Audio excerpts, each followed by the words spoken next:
ओम नमः शिवाय। उमा द्वारा शंभु के नेत्र मूंद लिए जाने पर अंधकार में शंभु के पसीने से अंधकासुर की उत्पत्ति, हिरण्याक्ष के पुत्रार्थ तपस्या और शिव का उसे पुत्र रूप में अंधक को देना, हिरण्याक्ष का त्रिलोकी को जीतकर पृथ्वी को रसातल में ले जाना और वराह रूपधारी विष्णु द्वारा उसका वध। सनत कुमार जी कहते हैं, व्यास जी, अब जिस प्रकार अंधकासुर ने परमात्मा शंभु के गणाध्यक्ष पद को प्राप्त किया था, महेश्वर के उस मंगलमय चरित को श्रवण करो। मुनीश्वर, अंधकासुर ने पहले शिवजी के साथ बड़ा घोर संग्राम किया था, परंतु पीछे बारंबार सात्विक भाव के उद्रेक से उसने शंभु को प्रसन्न कर लिया, क्योंकि नाना प्रकार की लीलाएं करने वाले शंभु शरणागत रक्षक तथा परम भक्त वत्सल है।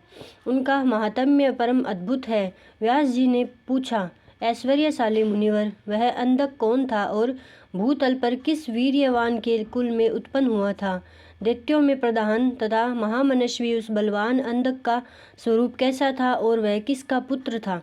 उसने परम तेजस्वी शंभु की गणाध्यक्षता को कैसे प्राप्त किया? यदि अंधक गणेश्वर हो गया तब तो वह परम धन्यवाद का पात्र है। सनत कुमार जी ने कहा, मुने, पूर्व काल की बात है। एक समय भक्तों पर कृपा करने वाले तथा देवताओं के चक्रवर्ती सम्राट भगवान शंकर को विहार करने की इच्छा हुई।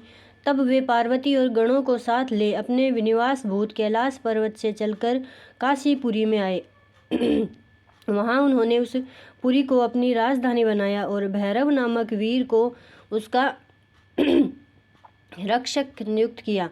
फिर पार्वती के साथ रहते हुए वे भक्तजनों को सुख देने वाली अनेक प्रकार की लीलाएं करने लगे।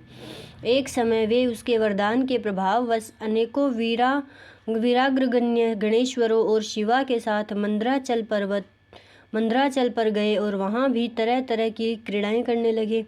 एक दिन जब प्रचंड पराक्रमी कपर्दी शिव मंदराचल की पूर्व दिशा में बैठे थे, उसी समय गिरिजा ने नर्म क्रीड़ावश उनके नेत्र बंद कर दिए। इस प्रकार जब पार्वती ने मूंगे, सुवर्ण और कमल की प्रभाव वाले अपने कर कमलों से हर के नेत्र बंद कर दिए, तब उनके नेत्रों के मूंद जाने के कारण वहां क्षण भर में ही घोर अंधकार फैल गया।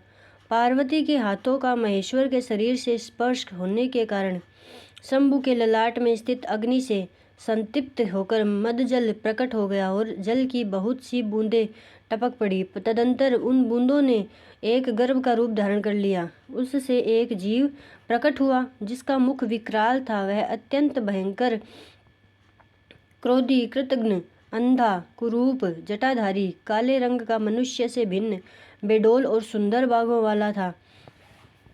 उसके कंठ से घोर घर घर शब्द निकल रहा था। वह कभी गाता, कभी हंसता और कभी रोने लगता था तथा जबड़ों को चाटने हुए नाच रहा था।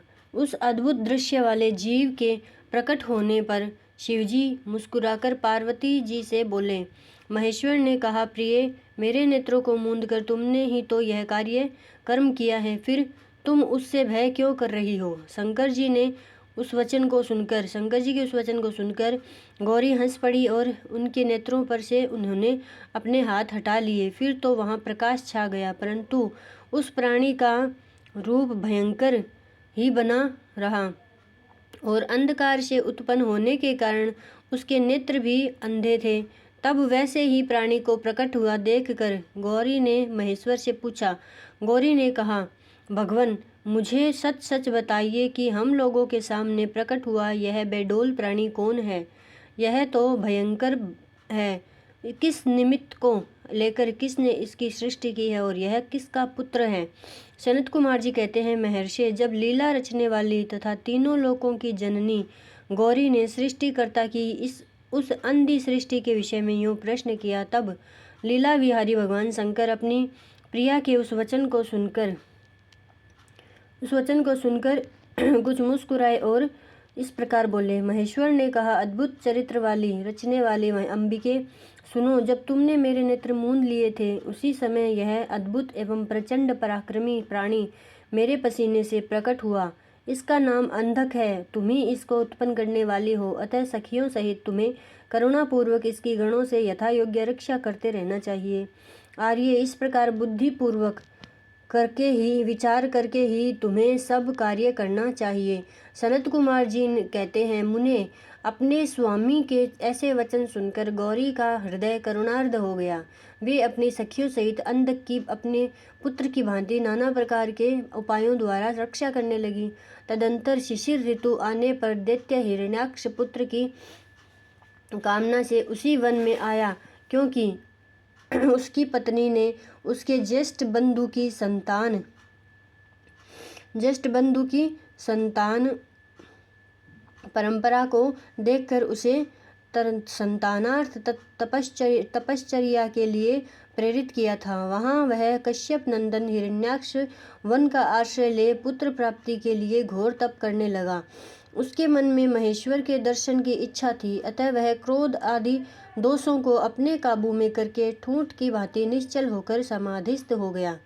द्विजेंद्र, तब जिसकी ध्वजा में वृष का चिन्ह वर्तमान है तथा जो पिनाक धारण करने वाला है, वे महेश उसकी तपस्या से पूर्णतया प्रसन्न होकर उसे वर प्रदान करने के लिए चले और उस स्थान पर पहुंचकर दैत्य प्रवर हिरण्याक्ष से बोले। महेश ने कहा, दैत्यनाथ,